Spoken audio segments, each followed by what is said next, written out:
Today's topic is Indian tradition. Indian traditions are found in a detailed plan of human life. Much of these traditions are curtailed due to impact of change and modernity. A description of these traditions are briefly as follows. Purusharth are four in number: dharma, arth, kam, and moksha. Dharma meaning righteousness, artha meaning finances, kam meaning sex, and moksha meaning spirituality or liberation. Righteousness being the most important, it should be included in all these. After that, the next is karma. Karma is supposed to be of three kinds. These karmas are supposed to be the impact of human actions which ensure rebirth.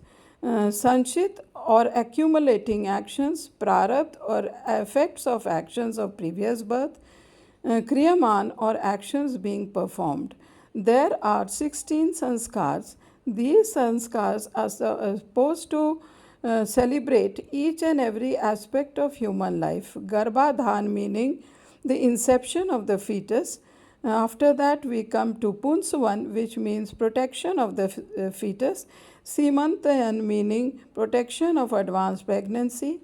Jatkarm meaning birth. Namkaran meaning naming.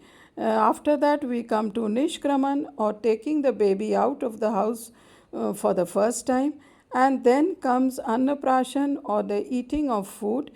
After that is Chudakaran, or which is called Mundan or Sanskar or head shaving ceremony. After that, we come to Vidyarambha or beginning of education. After that is Karma Ved or piercing of the ears. And then is Upanayan, the sacred thread ceremony, followed by Vedarambha or the study of Vedas.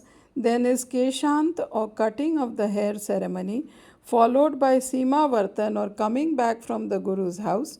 And after that is Vivah or marriage. And last is the death ceremony or Antyeshti. All these are necessary for every human being. After that, we come to Rin. Rin are supposed to be obligations. Dev Rin is obligation to the divinity. Pitra Rin is obligation to the ancestors. Bhoot Rin is obligation to nature. Rishi Rin is obligation to teacher. And last is Atithi Rin or obligation to guests. After this, we come to the ashrams. Ashrams are of four kinds: brahmacharya meaning celibacy, grihartha meaning adulthood. After that is vanprastha or renunciation, and fourthly is sannyas, which means complete renunciation. Caste system was important in Indian society, and there were four castes, and they still are followed till date. The learned were known as the Brahmins, the defenders or the soldiers were known as Kshatriyas, the business class was the Vaishya, and the sanitation class was the Shudra. This classification was not by birth in the beginning, but later on it became a hard and fast rule. भारतीय परंपराएं मानव जीवन के प्रत्येक घटना को गहराई से समझने का प्रयास करती हैं, इसलिए इसमें बहुत अधिक सूक्ष्मता से मानव जीवन का अध्ययन पाया जाता है। पुरुषार्थ चार हैं: धर्म, अर्थ, काम, मोक्ष। ये जीवन के स्वरूप का अध्ययन करते हैं और जीवन को समझने के लिए और दिशा देने के लिए पर्याप्त हैं।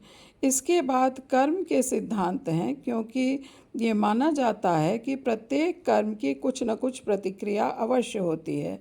कर्म के परिणाम स्वरूप ही पुनर्जन्म की प्राप्ति होती है।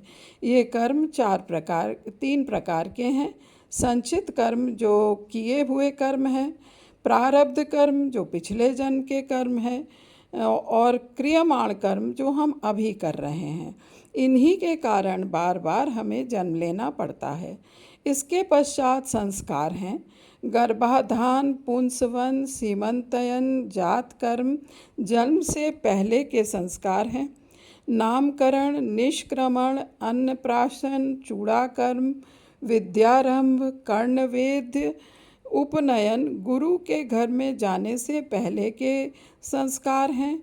वेदारंभ गुरु के घर में किया जाता है। केशांत गुरु के घर से लौटने पे बाल काटने की क्रिया है। समावर्तन यानी गुरु के घर से लौटना, और फिर विवाह, और अंत में अंत्येष्टि। ये 16 संस्कार मानव जीवन के हर एक पक्ष को आलोकित करते हैं। इसके अतिरिक्त ऋण बताए गए हैं। ऋण अर्थात दायित्व। ये दायित्व 5 हैं। देव ऋण अर्थात देवताओं के प्रति हमारा दायित्व। पितृ ऋण अर्थात पूर्वजों के प्रति हमारा दायित्व। भूत ऋण अर्थात प्रकृति के प्रति हमारा दायित्व। ऋषि ऋण अर्थात हमारे गुरु के प्रति हमारा दायित्व। और अतिथि ऋण अर्थात अतिथियों के प्रति, आगंतुकों के प्रति हमारा दायित्व। इन सभी को निर्वाह करने का आदेश हमें परंपराएं देती हैं।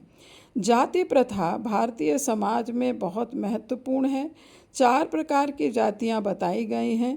ब्राह्मण अर्थात बुद्धिशील वर्ग, क्षत्रिय अर्थात योद्धा वर्ग, वैश्य अर्थात धनार्जन करने वाला वर्ग, और शूद्र अर्थात साफ सफाई का काम करने वाला वर्ग। इस प्रकार से भारतीय समाज में इन चारों जातियों को बहुत महत्वपूर्ण समझा जाता था। प्रारंभ में ये जातियां जन्म से नहीं मानी जाती थीं, पर कालांतर में इनमें कठोरता से पालन करने का एक प्रकार से बन ही गया था कि किसी भी जाति का वर्ग उसी का ही होता है, अर्थात उसमें दृढ़ता आ गई थी। इस प्रकार से जाति प्रथा में बहुत अधिक बोलबाला भारतीय समाज में हो गया था। अब आज हम इस लेक्चर को यहीं समाप्त करते हैं, और अगले लेक्चर के लिए हम एक नए टॉपिक के साथ प्रस्तुत होंगे। नमस्कार।